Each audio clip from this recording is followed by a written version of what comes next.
a legal comedy podcast where we discuss some of the most outrageous laws and ridiculous court cases from around the world, all while sipping on an adult beverage related in some way to the theme of the week. My name is Miranda. I'm Lindsey Reedy. And I'm Shawna Vasilko. And we are three North Carolina attorneys bringing a unique twist on legal cases. But please do not construe anything in this podcast as legal advice. This is our weekly disclaimer. Please do not. But do not remember. Do remember.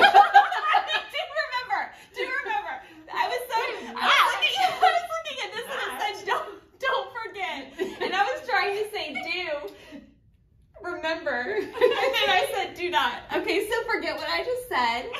And do remember to follow us and subscribe on Spotify, Apple, YouTube. Where else are we? Apple. Amazon. I said Apple, Amazon, Google. Anchor. Anchor. Yeah, if you find our podcast anywhere else. You said YouTube. I don't know. We're everywhere. You can also follow us on our social media, which is Facebook, Instagram, and TikTok. I have anxiety about saying that word because I've said it wrong several times now. Makes me laugh. But if you don't know what we're talking about, go watch our past episodes where you can watch me hilariously mispronounce TikTok. If you have a law or case suggestion or a comment or a question or a compliment you would like to give us, you can send us a note on any of our social media or to Gmail. It's lawsaluzapodcast@gmail.com. And now for our next episode, where we need to shout out our listener that we met in person at our networking event. We did. We went to a networking event this week, and we found out that we have another listener.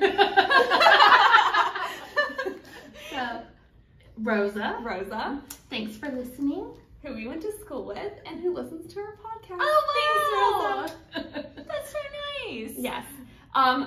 So our theme this week is monsters.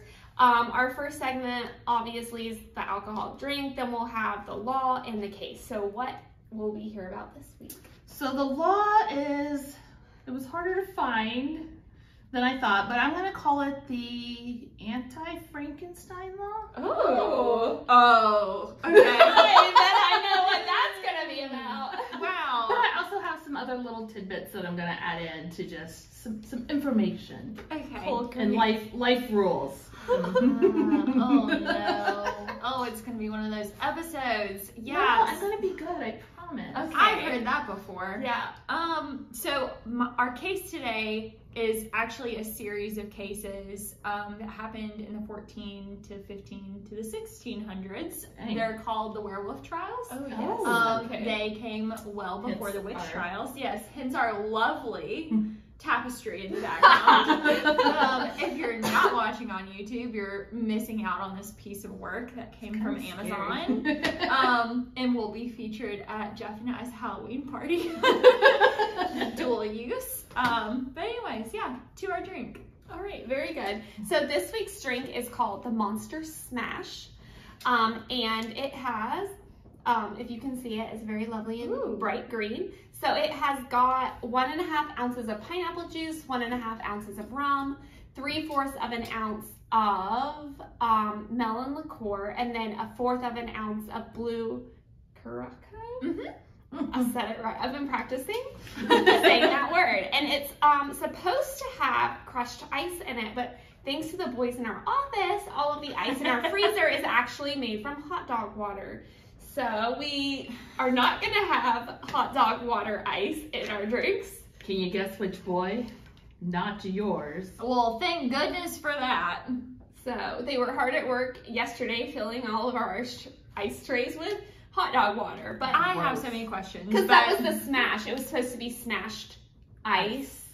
But anyways, no smashed ice. It's just Monster. That's cool. Thank you for not putting hot dog water ice in our drinks. You are welcome. I appreciate it. Cheers!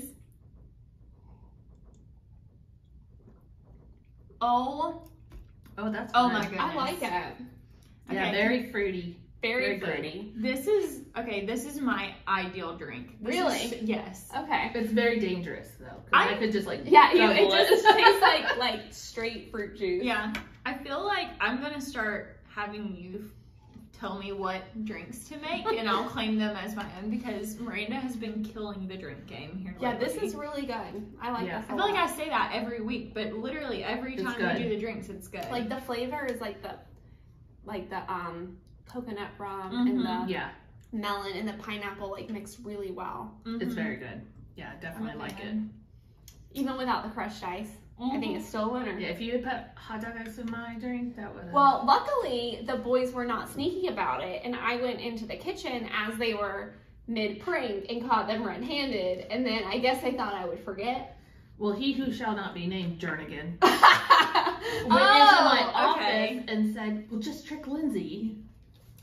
Well, we weren't going to do that. And also, I think they put hot dog water in all the ice trays, so it would have been joke on everyone. Ugh. But... thwarted. Now I'm not gonna ever have ice here. They were in the kitchen giggling about it. I was like, wait, I can imagine sitting them in there like, I did. I was like, what the heck? And doing it at lunchtime when other people are cooking their lunch. Exactly. Like, what are you doing? Exactly. So, boys. on to the law. Yes. So first, I wanted to start out with the legal definition of monster. Did you know there's a legal in America? It's thelawdictionary.org. That sounds very reliable. It's featuring Black Law's Dictionary. oh, okay. Okay. So, I'm impressed. the legal definition of monster is a prodigious birth, a human birth or offspring not having the shape of mankind, which cannot be heir to any land, albeit it be brought forth in marriage. What? There's a lot of words. I'm just wondering why we, because this definition came from, some real occurrence or something. And they're like, oh my gosh, we have to have this law. This thing cannot inherit land. Exactly. So I, after looking at this, was thinking, I think it probably came from some birth deformity and they're just being mean about it. Yeah. Okay, rude. But I just thought it was kind of interesting that there was an actual legal definition for monster. That is interesting. Because when I was researching, if you look up laws on monsters, you get the real actual monsters that are in the world. Hence Jeffrey Dahmer. Not funny. That's never funny. Not funny at all. But I did stumble across this article that calls, what do they call it? They call it Basics of Monster Law and Human Safety from Monsters. Okay. So I thought we would discuss. This is a very important topic. Yes.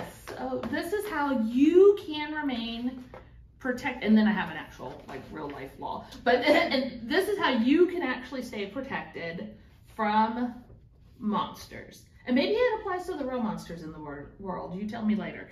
But the rule number 1 is to never look back, especially when going up basement stairs. Oh, okay, well, you don't tell me that twice. I don't even go into basement. Twist my arm. They said you can look around, but if you look back, then that's free reign for the monster to just get you.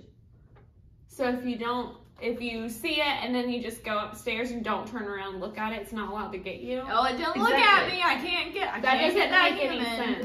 That's the first rule. Except if you're in the woods, the rule is reversed. You have to look back.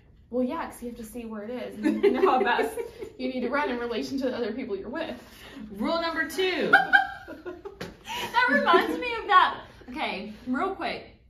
So just a quick side story. So when I was in law school, for any Campbell Law grads or any Campbell Law students, Professor Kent, when I was a 1L and taking property, I was incredibly overwhelmed. And I went to his office and there was something he told me that has stuck with me throughout the rest of my life, is that you don't have to outrun the bear, you just have to outrun the other campers. Yes. And that is literally...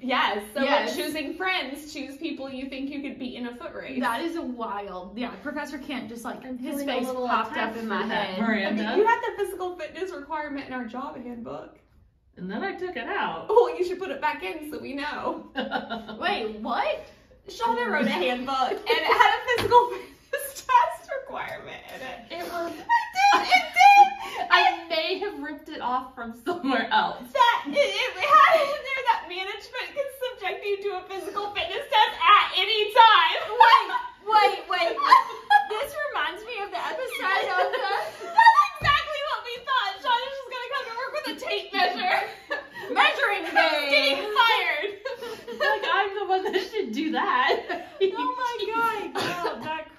me up. But just the thought of Shawna randomly going in people's office and be like, 20 push-ups, go, or you're fired. Well, Jeff reviewed it and approved He it. did, that's true. You know what he did? He was like, oh, Shawna did this. Looks great. You know that's what he did. I love him. Yeah. Anyways. Rule number 2, don't dangle your hammy bits. What? So when you get out of the bed, watch those toes. Oh, those were not the bits that I was associated with. I was like, in what scenario? I was thinking of a boat and putting like your hand in the water. Oh, no, Which no, is also something you should do. Monsters hide under the bed. Yeah, everyone knows that.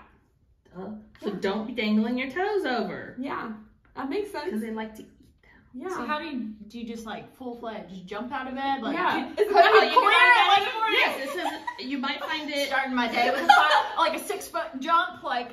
You might find it easier to simply leap into your bed from a safe distance. Yeah. Isn't that what everyone does?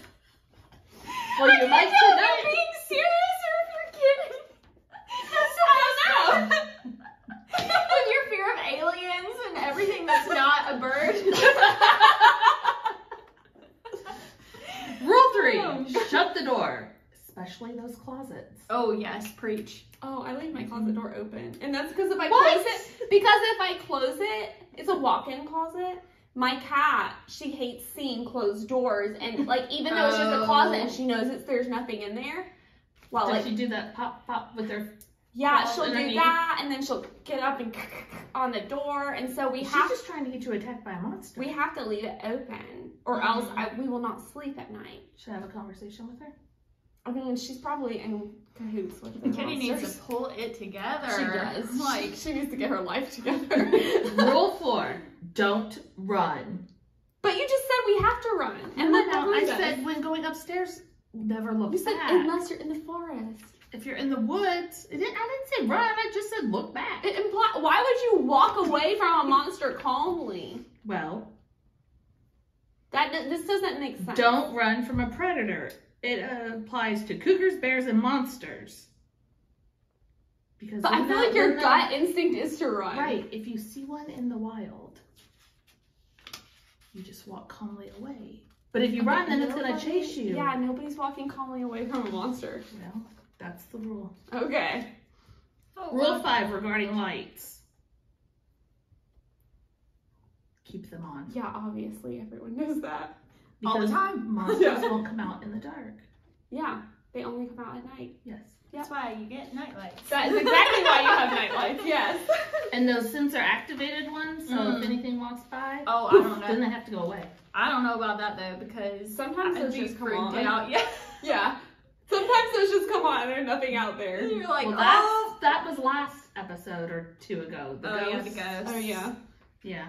Oh man. And then this next, that's the rules for life about monsters. Now this is an actual, well, there's a law in place that says they can't harvest your organs What? without your consent. Who, the monsters can't? No, when you die. Oh. So they were trying to pass a law, and this is why I'm calling it In America. yeah, Where? In America? federally. Oh. A federal organ grab without consent law. So they were trying to say that if you don't, Like an organ donor. yeah. Okay. But I was trying to relate it back to Frankenstein and, harvesting Okay, organs I and thought putting we were them all going with together. like you can't dig a corpse out of a grave and try to That's- reanimate. Yeah. No. Okay. I think that's just implied. Yeah, that feels like a pretty solid law. That's like, don't be playing with dead bodies kind of law. Yeah. It goes without Well, saying. this one is, they were trying to pass a law, and I couldn't find out if this was back in 2006, so I don't think it passed, but they were trying to pass a law that stated unless you say no, then you have given consent for them to just harvest all your Oh. organs. Okay. Interesting. So they were trying to, it's presumed consent. So they could just harvest your organs unless you said nope. I guess there is a need for organs and not enough people are signing up to be Oh, wow. organ donors, or people are living too long and their organs are just no good. I don't know. Okay. But they need more people to be organ donors, so they were trying to pass this law saying that unless you say no, it's presumed that you consent to having your organs donated. Interesting. But I do not think that passed. I did not see anything where it passed, but this was just their hopes. So I'm calling it the anti-Frankenstein law. When did that go through? That was in 2006. They were trying, but it did not pass. Like, I think the idea behind the law is great, but yeah. Yeah, but like you have to get permission to do that. Yeah. Yes, there's certain religions and things like that. Yeah, you need to get permission before you take someone's organs. I'm an organ donor. I am, but don't too, kill but- me. Yeah, please. Yeah, I don't know. And is there's that also there's a I don't know if that's dangerous, but there is a huge thing for human trafficking for organs. Yeah. Mm-hmm. So I saw a lot of that when I was doing research. And I just, Oh wow. Yeah. Yeah. Well, that's what I have on the law. More little life lessons, a little knowledge on the legal definition of monsters, and We learned a lot. we did, and I'm just, this drink is very good. I'm continuing to be impressed. But anyways, so I started looking at cases about monsters, and there are a lot of what Shawna said, like you have your real world monsters, like, you know, murderers, child molesters, things of that nature. I do, before we get into this, want to give a trigger warning. We will be talking a little bit about serial killers and pedophiles, so if that's triggering to you, probably time to turn it off. But, so anyways, now that that is out of the way, so the werewolf trials that we're going to be talking about actually happened about 200 years before the Salem witch trials, which, believe it or not, I've heard a lot about, but I don't know that much on the Salem witch trials. No, you do, don't you? Do you? Yes. Did you? But You were going to Salem the other weekend, but I don't think you went, did you? that's Old Salem. Wrong Salem. Wrong Salem. Wrong Salem. My bad. Are you talking about the Old Salem over in Yeah. like not in Thomasville, but close to Yeah. Thomasville, Winston, Yeah. High Point area? Maybe you tried to get a witch there. Who knows? Okay, moving right along. So anyways, these werewolf trials, they happened throughout Europe, and they happened when men and women, words, why can't I say women? Wow. Where were you? I need to put a disclaimer that this is a Friday evening that we are filming this, so it's been a long week. But anyways, men and some women were transforming into werewolves allegedly. There it is again. Allegedly. Like Harry Potter. Yeah. No. They were mutilating and eating children. Allegedly. Not like it in Yeah. Hopefully. The transformation part. Yeah. Close, but not there. Was it only anyways. during a full moon? No. This happened all the time, apparently. Oh, Because so they it- made deals with the devil. Okay. Which we'll get into all of that fun stuff. There's a lot of information here. Anyway, so this happened in the 15th, 16th, and 17th century. It ended in and around the 17th century. But this, like I said, came before the witch trials. And so, anyways, most of these trials were driven by superstition and religious and political clashes. And also, like in one of our previous episodes, we had talked about how bad it was for peasants. Actually, it was our first episode. It was our first one. It was the first Not a episode. great time to be a peasant. Not a great time to be a peasant. And so they were looking for scapegoats to blame for harsh conditions they were currently going through. Now, at this So time... the rats and the werewolves. Yeah, And peasants. exactly. Okay. in that order. Yes. At this time, Christianity was struggling because it was regional pagan traditions were still heavily practiced, and so Christianity was struggling to overcome these. And so with these traditions, obviously it was easy to make some of these accusations. Now, many of the accused, which we'll talk about this more in depth later, which is kind of sad, is that many of the accused and many that were executed were actually just beggars, hermits, the poor, people that had immigrated to the area. And so, but there were some people who were actually convicted, which we'll go into that even more later, convicted of terrible crimes such as pedophilia and cannibalism and things of that nature. So anyway, so sometimes they got it right, but one of the things that was a heavy theme throughout all of the articles that I read was that people were questioned, aka they were tortured, and then people would make the claim that they were a werewolf, or they would admit to being a werewolf, or admit to these stop crimes. the torture. Yeah. So there were quite a number of people that were actually executed because of these trials, and we'll get into a number later on. But it is sad because most of them were poor people, and most of them were either mentally ill, which we will also talk about, or they were just poor. So anyway, so the stories about these trials are very similar. They all involve some sort of transformational ointment or salve and some piece of clothing like a belt or like a hat, or there's something about them that would transform them into a wolf. So I've never seen a wolf in a hat or a belt. Yeah, I hadn't either, but like I'll have to look closely when I go to the zoo next time. The belt was one of the specific things. I will say, just a little bit of a disclaimer too, the history on these stories and these trials is so muddied, it's hard to know, and historians have said it's hard to know what's actually true and what's myth. Yeah, what's myth and what has been actually exaggerated. And so, but what is true is that in particular pertaining to these issues, the punishments were incredibly gruesome. So first off, in all of these trials, the punishment was almost always death. And it wasn't like, put you out quickly kind of death. Like it was they, like drew it and quartered you. Yeah. Or? So I have a couple fun stories I figure I will share. Like I said, disclaimer, trigger warning.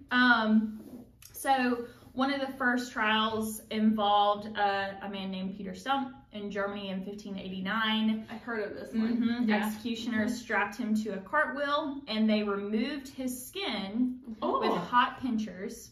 They chopped off his head before burning his body at the stake. And then they took his head and they put it on this wooden pole that was carved to look like a wolf to warn other werewolves. And it was displayed for everyone to see.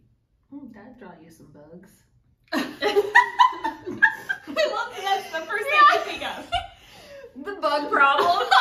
Get a couple bats and that won't be an issue. You learned that last week. Yep.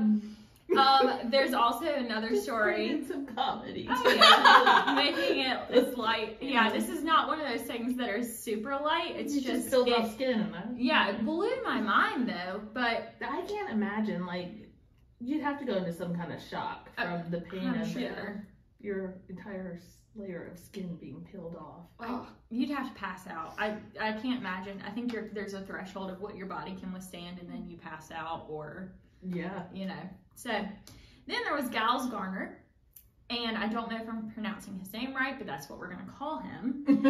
He was an immigrant that was living in poverty in the forest. He was accused of mutilating children in Dole in 1573. Now, after he was tortured, like we talked about earlier, he was questioned about his crimes.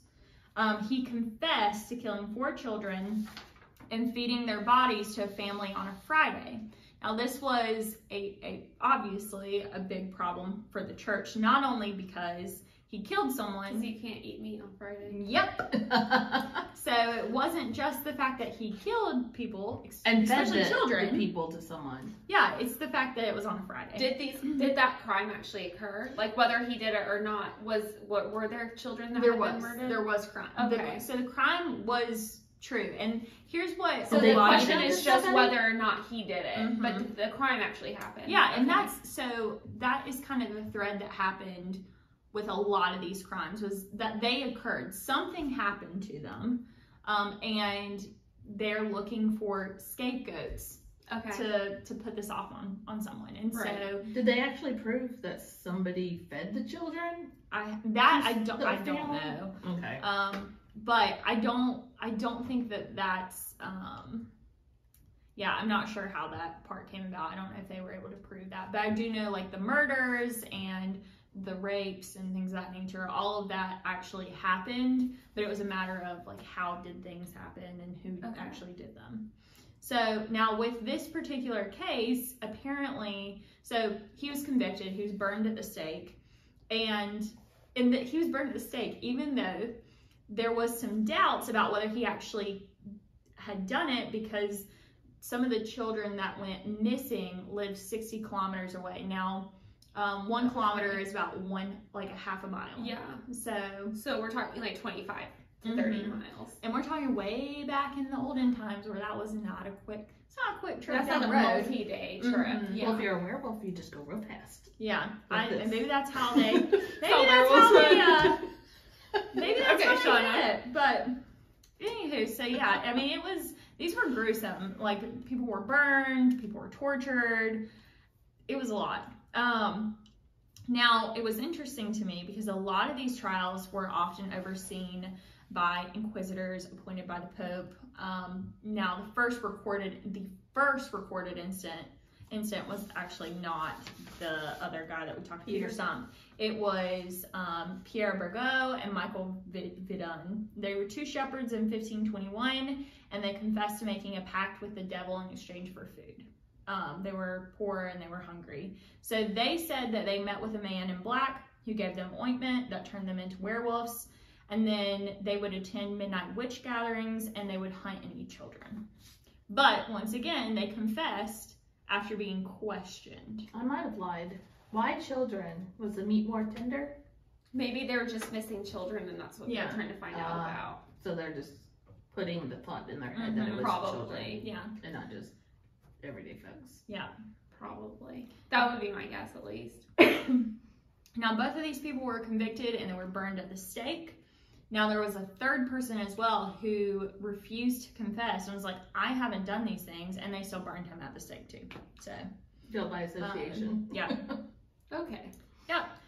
Now, the church's opinion of werewolves at the time, it wasn't, what was interesting about these trials was it wasn't, people weren't being convicted because they were a werewolf. It was the affiliation with Satan. So the church's opinion. So being a werewolf is okay. Yeah, pretty much. So and killing and eating children are okay? We'll get into it. The church's opinion of the werewolves is essentially, you can break it down to this. Werewolves are bad because they're pagan. And that's pretty much what you can boil it down to based off reading some of these cases. Now, so for example, there was a werewolf who admitted that he was a werewolf, but what he told whoever at the time was that he would turn into a werewolf and he would go to the gates of hell and fight battles with the demons, and he was a warrior of God. And so when it came about to have his trial about things that had happened, he claimed, like I said, he was claiming he was a warrior of God, so they only whipped him. He wasn't. That was a smart man right there. Yeah. So as if long I'm gonna as be a werewolf, I gotta be on the right side. Yes. Yeah. Got it. Okay. So as long as you weren't affiliated with Satan and you were a werewolf, then you're fine. okay. But didn't you have to be affiliated with Satan to become the werewolf? It's a great question. Maybe he was like a double agent. A double agent. Oh, yeah. I see. Yeah, he made the pact with the intent to fight the demons. Oh, so he tricked Satan. Yes. Got it. I mean, that appears to be It adds up here. Adds up. Obviously, that makes good sense. Yes. Yeah. Yeah. Not as much as any of this. There's also a judge that I want to talk about that kept coming up in these cases. Now, this was a judge who is famous for his involvement with these trials specifically. His name's Henry Bagot, I think is how you pronounce it. And he was actually the person in charge of St. Claude's criminal justice system for about 15 years in the late 1500s, early 1600s. And some historians have said that the people he put to death during the werewolf trial ranges anywhere from 30 to 600 people. Dang. That's a lot. But a lot of documents have been lost, and so the documents that they can find that certainly account for them are 30, but accounts that they can, I'm not totally sure, but it's looking more like it's much higher. Mm-hmm. Oh. So. That's a lot. Yeah. Mm-hmm. In 15 years? Oh, yeah, that is a lot. That is a lot very of people. high kill count for a judge. Yep. Yep. And most judges, I think, now have like a zero. Yeah. I'm pretty sure too. So like it's based on this. So what I'm about to tell you, I don't think there was much of a trial, which there's really not here, right? You get questioned, you admit to it, you're put Were they to the appointed stake. an attorney? I doubt it. It's the 1400s. The rats were in the 1400s. Wait, that's actually That's true. how they Why got- did the that's how rats they get got- an attorney? And these people are going to the Because they're stake. werewolves. Like, But they that's also said the rats insane. were sent by Satan. They were agents of the devil too. Oh wow, this is an interesting side by side. Because they're not in France. Actually, no, they are in France. Just kidding. They didn't have, what's his name? True, they didn't have a zealous advocate. They didn't. What was his name? I forget. I Oh, forget how to say it. Yeah, they needed him. They did need him. they Maybe he just drew the line at werewolves. werewolves. Yeah, I wonder where this falls in the time frame of the rats case. Because that was like the early 1400s. So if this was in the 1500s, he was they probably, had the book he was already. probably dead. But that was Dead just and about gone. animals. But he It was a werewolf. Is a werewolf an count? animal or just an agent of Satan? or a monster by legal definition. Yeah, really. So Well, it can't inherit land. yeah, And a human birth or offspring not having the shape of mankind. I actually, think it fit. this fits because I didn't put this into my notes, but one of the articles I was reading was that the werewolf trials were often used as a way for kings to acquire land. So once the land would Interesting. automatically revert to the king once that person was killed for being a werewolf. And so that makes weird, but yeah, it makes sense. Okay. That adds up. Wow, that's actually, okay, that's interesting. Because I was like, oh, I wonder, but anywho, now this judge, he was not discriminatory in who he put to death. Allegedly, one of the accounts said that he put a young child to death for, the trial said, attacking other kids. But based on the documents that were found, it was actually because she used to run around on all fours and act like a wolf. Like, you know when you play pretend when you're little? Yeah. Y'all, I used to run around like a horse, and I had a six-pack. If I can find a video, I'm going to put it in for your personal entertainment because it's funny. But, Lord. Okay. but, like, yeah, I had like a solid you were six-pack. running around like a horse. Yeah, I was a horse girl kid. Like, I grew up riding horses. I love them. So I would have been put to death. I would have been donezo real quick. So, but yeah, he put to death this child for running around like a wolf and acting like a wolf. So, which is incredibly tragic. And the article... that makes me think of Tarzan or Yeah. from the Jungle Book, the little... Mowgli. Mowgli. Oh, yes. yeah. Yeah. Didn't he live with wolves? Yeah. Yeah, he was raised by wolves. Mm-hmm. Interesting. Yeah. It was really sad too because the article said because of the times it was probably more because she was poor and she looked dirty and like it was probably based more on that than anything, which is terrible. That is. Now eventually secular parliament and Dole would step in and take over these werewolf prosecutions from the church. However, it did not improve. Okay. Because at one point Parliament put out a message that said they were encouraging citizens to assemble armed with clubs, halberds, pikes, whatever that is, and cudgels. I assume all of the like medieval Like bludgeoning. Yeah, bludgeoning tools. to hunt down the named werewolves and kill them. Oh. The people that were like, did they post it on the So church they didn't even wall, want to or- go through the farce of a trial. They're just like, let's just kill him now. Yep. So they would just like post it somewhere. And... I guess they're like the FBI's most wanted list, except underneath it, they're like, just shoot them. Yeah, just take them Whatever, out. take if them you out. find them, get rid of our issue. Lord. Now, there was witnesses sometimes at these trials, and eyewitnesses would allege that they saw these people running around with glowing eyes and long pointed teeth, and beasts were running around with superhuman speed, which actually, yeah, this guy. Well, probably because they were also like being tortured and stuff, and they had to were forced to give false testimony. Eyewitness testimony, or like we're is being one of the paid most to do unreliable. Yeah, because your brain remembers what you want it to remember. Fills in the blanks. Yeah.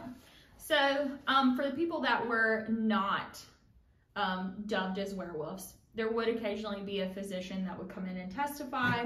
The common medical view at the time was that these werewolves were suffering from melancholy, which is a kind of depression that included mania and delusions, and that's what was happening, but these people were not, in fact, werewolves. Is That what the checks medical out a little more testimony would be. I'm like, oh, good, okay. So you might be depressed or you might be a werewolf. Yeah. Okay. But also, there was still a couple of counts where a doctor would come in and they would say that this was certainly due to the devil, and that devil was able to alter this human body.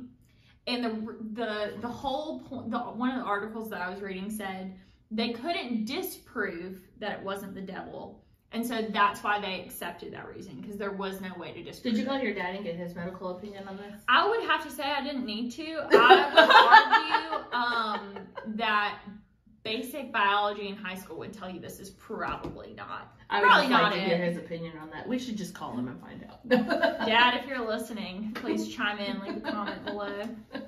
Yeah, my dad is brilliant, but I have to tell you, I don't think he's gonna... He might be worried about you if you called to ask him. Yeah, can you imagine that phone call? He'd be like, oh, we probably need to sit down and have a conversation. You might have some mental issues. Yeah. So, I was interested in the kind of like the medical ideas behind it. So I did look into the modern medical opinion on what actually happened. For the people that truly believed they were werewolves that admitted to it and weren't tortured into it. So the modern medical opinion is that some people back then could have suffered from what, porphyria, I believe is what it's called, but it's sensitivity to light. So people that can't come out in the day. Like people who like are allergic to the sun or whatever. Yeah, that kind of thing. Okay. People who have psychosis, reddish teeth, reddish teeth. Yeah, like poor dental hygiene, and then also that seems like that would have been all people back then. Yeah, and then also the hereditary condition, which I'm not going to try to pronounce, that makes your hair grow incredibly fast. Like, have you seen people with hypertrichosis? Yeah, it's where you just have the hair that grows all over your body. I know that there's parts of like the royal lineage at the time, like in Europe, because they all intermarried, that had that. Oh, wow. And they used to put those people in the circus. Unless you were royalty. Because I toured, when I went to Austria, we toured a castle, and they had all like the royalty who had been, I guess it was part of maybe the Habsburgs, maybe back in the day. I don't remember exactly which of the royal lines, but there was like famously like people in that family who had that, and they were just like allowed to be there. Oh wow. Royal selves and weren't called werewolves, but I think that is nicknamed like werewolf syndrome or something, or werewolf disease or whatever. Yeah. So actually, so that's not people that believe. That was other people that believed they were werewolves. So right. You don't think you're a werewolf, but other people do. And that was like the medical explanation behind it. But there also is a medical explanation behind actually believing you're a werewolf. It's called clinical lycanthropy, I believe is how you pronounce it. It's when you believe that you are a werewolf. Oftentimes it's brought about by consuming hallucinogenics, mushrooms, all the fun. Yeah. But there are some situations where it is just actually a medical issue. Now, there have been 13 cases of this since 1850. One psychiatrist has wrote based on his assessment of all the medical records on it. And it's thought to be an unusual expression of some other disorder like schizophrenia, bipolar disorder, or severe depression. And he found by assessing these documents that these people would suffer from believing that they are a werewolf anywhere from a couple hours to decades. Oh. Like you could spend your entire life truly believing that you are a werewolf. That would be an interesting way to live. Yeah. Okay. Yeah. So, but anyways, back to, we'll take a step back from the modern era. So these trials came to an end in the 17th century. Most of this had to do with industrialization and population growth. It slowed down a lot of the issues with werewolves, like, which was part of the issue that spurred a bunch of these. They needed to have a scapegoat for random animals that came up missing or things of that nature. Now, I had said we were going to talk about the total number of people that were executed in this trial. It truly depends on the historian you ask. It ranges anywhere from a couple hundred to one historian believes that about 30,000 people in France alone were executed during these trials from 1520 to 1630. That's a lot. So that's 110 years? Yeah. That's a lot. That is an alarming amount of people. So could you imagine how different the world would be just if those people hadn't been killed? Yeah. Yeah. Okay. Yeah. So that's the werewolf trials. It's not a feel good, but I was fascinated by it. It's very interesting for sure. Yeah. It's just to think that people believe other people were werewolves and like really believed it. It's just crazy. It is, but it's like, you know, back then it's not like we had, you know, you didn't have access to the internet, you didn't have access to really any literature. I mean, most of these people were very superstitious. Superstitious and poor and like that was so anyways, it's not a feel good, but it definitely was interesting. I hadn't heard of the werewolf trials before. I hadn't heard of the witch trials, but so I wonder what other things, witches and werewolves, what other kind of trials there might be out there. If you know of any other ones that you would like covered, let us drop a comment. Apparently we need to cover the witch trials. No. Why? Because we've got the werewolf trials, and the witch trials are also like sad and not really funny. That's true. Make it funny. I don't think we can make it funny. It's hard to make a bunch of people dying. Getting burned at the stake is not really comedy material. No bugs. There Oh you go. God. That's not funny. Okay. All right, guys. Well, anyways, that's our episode for today. Be sure to tune in next week where we will cover an exciting episode about Halloween. So that'll be our like real Halloween theme, and then we might go back to regular episodes for a while. We're even gonna be in costumes. Yes. Oh, we are? Okay. Got it. We're gonna be in costume for our Halloween episode. So we hope that you enjoyed this one, and please be sure to tune in next week. Don't forget to like and subscribe, Instagram, Facebook, TikTok, for some bloopers, outtakes, or behind the scenes content or highlights from this episode. And we'll see you all next week. Bye!